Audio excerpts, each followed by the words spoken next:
തളിപ്പറമ്പിൽ ചരിത്രം സൃഷ്ടിച്ച MLA ആണ് ഗോവിന്ദൻ മാസ്റ്റർ. തളിപ്പറമ്പിൻ്റെ ചരിത്രത്തിൽ, പയ്യന്നൂരിൻ്റെ ചരിത്രത്തിൽ CPMന് കനത്ത തിരിച്ചടി നൽകിക്കൊണ്ടാണ് ഗോവിന്ദൻ മാസ്റ്റർ ജയിച്ചത്. ഞാൻ അദ്ദേഹത്തെ ഹാർദവമായി അഭിനന്ദിക്കുകയാണ്.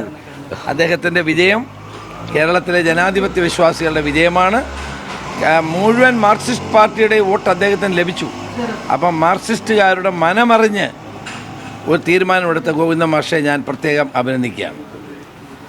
അദ്ദേഹം വന്നത് ഞങ്ങൾക്ക് നേട്ടമായി. പിരിമുറുക്കം നടന്ന ഘട്ടത്തിൽ ഒരു പ്രതികരണം ചിലപ്പോൾ ലഭിച്ചേക്കുന്നുള്ള പ്രതീക്ഷ.